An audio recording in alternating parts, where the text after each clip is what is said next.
आज का हमारा टॉपिक है मुद्रा के कार्य। कल हमने मुद्रा के दो कार्य, प्राथमिक कार्य और सहायक कार्य या द्वितीय कार्य, ये दोनों कार्य हमने पढ़े थे।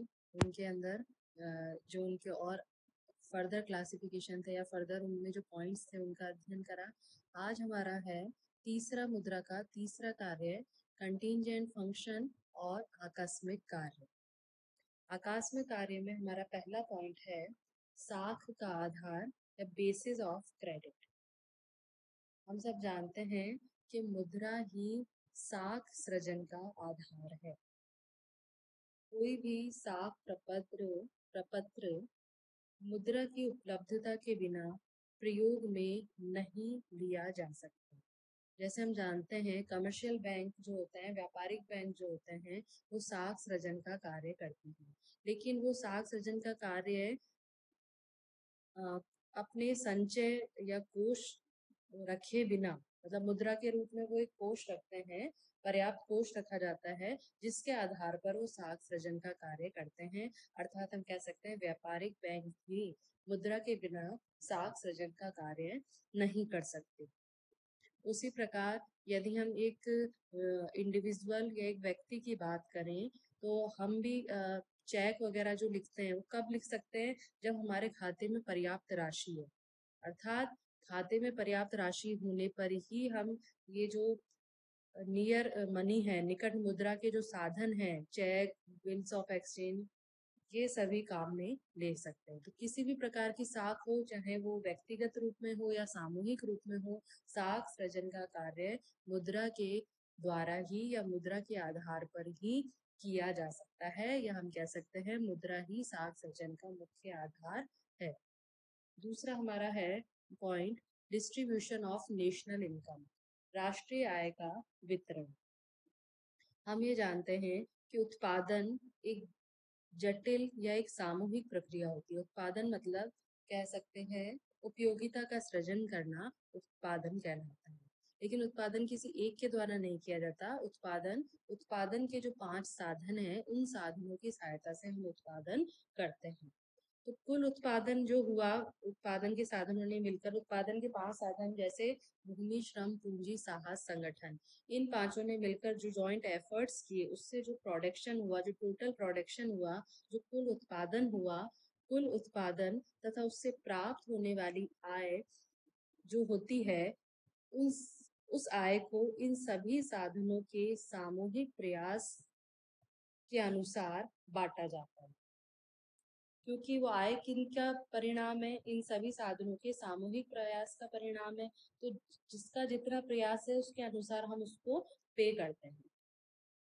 तो वितरण क्या है, जो हमारा टोटल प्रोडक्शन है उससे जो इनकम क्रिएट हुई उसको सभी साधनों के सामूहिक प्रयास के अनुसार बांटना वितरण होता है। और यह कार्य जो हम करते हैं वो मुद्रा के द्वारा ही सहज रूप में किया जा सकता है। तीसरा हमारा जो आता है पॉइंट, वो आता है इंक्रीजेस प्रोडक्टिविटी ऑफ कैपिटल, पूंजी की उत्पादकता में वृद्धि करना। मुद्रा धन अथवा पूंजी के अनेक रूपों जैसे मकान हुआ, जमीन हुई आदि को एक सामान्य रूप प्रदान करती है, क्योंकि इन सभी को मुद्रा में बदला जा सकता है। मुद्रा के रूप में पूंजी की तरलता तथा गतिशीलता में वृद्धि होती है और पूंजी की उत्पादकता भी बढ़ती है। अर्थात हम ऐसे मतलब मुद्रा के रूप में हम पूंजी को कम प्रोडक्टिव स्थान से, जहाँ पे हमें कोई ज्यादा प्रोडक्शन नहीं हो रहा, कम प्रोडक्टिव वाले यूज से हटाकर अधिक प्रोडक्शन वाले यूज में काम में ले सकते हैं। तो ऐसा मतलब पूंजी की तरलता, उसकी गतिशीलता या उसकी उत्पादकता, इन तीनों में ही यदि हमें चेंज करना है या उसमें हमें कोई वृद्धि करनी है तो वो हम मुद्रा के रूप में या मुद्रा के द्वारा ही कर सकते हैं। मुद्रा की सहायता से हम पूंजी को लेस प्रोडक्टिव कार्य से मोर प्रोडक्टिव यूजेस में ले सकते हैं। फोर्थ है हमारा मेजरमेंट ऑफ नेशनल इनकम, मतलब राष्ट्रीय आय का मापन। राष्ट्रीय आय का मापन भी मुद्रा की सहायता से ही किया जाता है। जितनी भी देश में गुड्स एंड सर्विसेज प्रोड्यूस होती हैं, उनका उत्पादन होता है, उन सभी का मूल्यांकन मुद्रा के रूप में ही किया जाता है। फिफ्थ पॉइंट है हमारा, money helps to equalize marginal utilities and marginal प्रोडक्टिविटीज।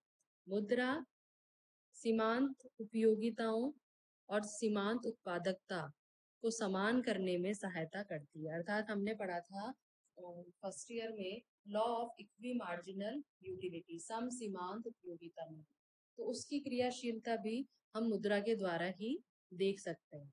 जैसे हम देखें तो किसी भी कंज्यूमर, किसी भी उपभोक्ता का मुख्य उद्देश्य क्या होता है कि उसके पास जो मुद्रा है उससे अधिकतम उपयोगिता प्राप्त करना।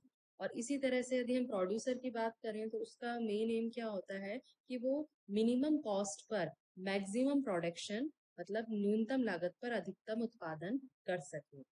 क्योंकि प्राइसेस ऑफ गुड्स जो होता है वो किसको इंडिकेट करता है, मार्जिनल यूटिलिटीज को।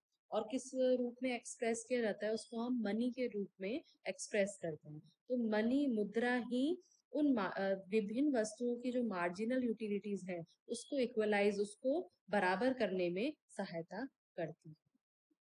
इसी तरह से यदि हम प्रोड्यूसर या उत्पादक के व्यू से देखें तो उत्पादक भी वेरियस फैक्टर्स ऑफ प्रोडक्शन जो होते हैं, विभिन्न उत्पादनों के जो साधन होते हैं, उनका ऐसा कॉम्बिनेशन या उनका ऐसा संयोग बनाना चाहता है या अचीव करना चाहता है कि इस रूप में उनको काम में लेना चाहता है कि उनकी मार्जिनल प्रोडक्टिविटीज जो हैं वो इक्वलाइज हो जाए।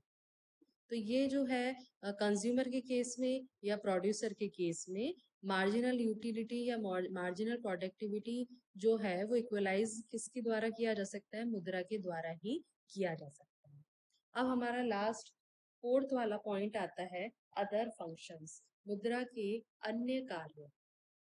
इसमें हमें सबसे पहला दिया है टू मेंटेन रीपेमेंट कैपेसिटी, मतलब पुनर्भुगतान क्षमता को बनाए रखना। मुद्रा किसी भी व्यक्ति या किसी भी कंपनी उसकी पुनर्भुगतान क्षमता को बनाए रखने में सहायता करती है।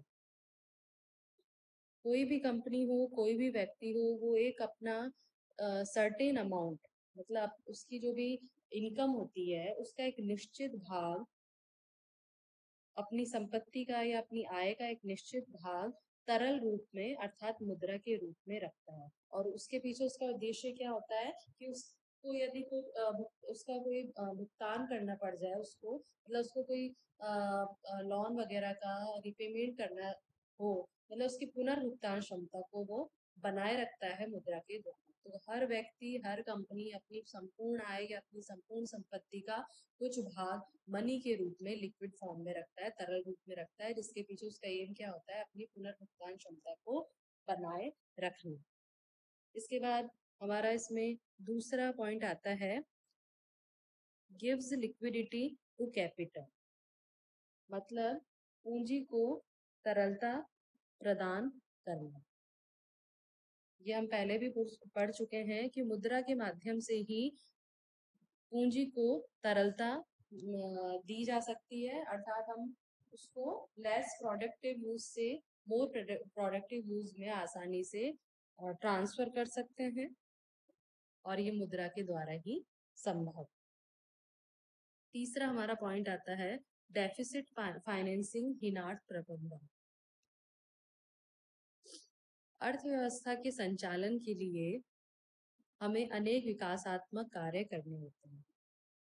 तो इन विकासात्मक कार्यों को प्राथमिकता देने के लिए आय से अधिक व्यय का बजट बनाया जाता है, तथा कुछ घाटा जो होता है वो अपूरित छोड़ दिया जाता है, और इसे हिनार्थ प्रबंधन व्यवस्था कहते हैं।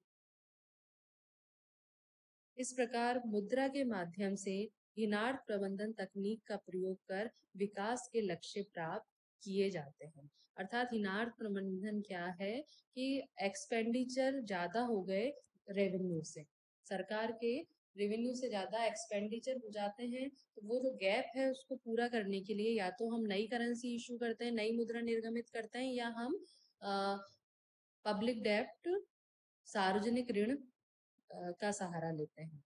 तो कोई भी उपाय हम लें या नई मुद्रा इशू करें, तो हिनार प्रबंधन में भी, हिनार प्रबंधन जो तकनीक है उसका उसमें उसमें भी मुद्रा का ही महत्व है। मतलब मुद्रा के माध्यम से ही हम इस तकनीक को काम में ले सकते हैं। नेक्स्ट है हमारा एम्प्लॉयमेंट जनरेशन, रोजगार सृजन में सहायक। मुद्रा हम जानते हैं रोजगार सृजन कब होता है, जब उत्पादन में वृद्धि हो। उत्पादन वृद्धि और रोजगार का प्रत्यक्ष संबंध होता है। उत्पादन बढ़ेगा तो रोजगार भी देश में बढ़ेगा। और रोजगार बढ़ाने के लिए हमें या उत्पादन बढ़ाने के लिए हमें क्या चाहिए, नए विनियोग। तो मुद्रा की मात्रा में ही वृद्धि करके ही हम नए विनियोग बढ़ा सकते हैं। और जब हमारे नए विनियोग बढ़ेंगे तो उत्पादन बढ़ेगा, उत्पादन बढ़ेगा तो नए रोजगार सृजन किए जा सकते हैं। इस प्रकार मुद्रा रोजगार सृजन में भी सहायक होती है। लास्ट है हमारा पेस टू इकोनॉमिक डेवलपमेंट, आर्थिक विकास को गति। आर्थिक विकास को गति भी मुद्रा के द्वारा ही दी जाती है। मुद्रा के माध्यम से हम पूंजी की गतिशीलता को बढ़ा सकते हैं और उसको बढ़ाकर उत्पादन के निर्धारित लक्ष्यों को प्राप्त कर सकते हैं। अर्थात आर्थिक विकास के लिए भी हमें जिन भी परियोजनाएं योजनाएं लागू करनी है, उसके लिए हमें पूंजी की गतिशीलता को बढ़ाना होता है। और वो गतिशीलता को बढ़ाना मुद्रा के माध्यम से ही संभव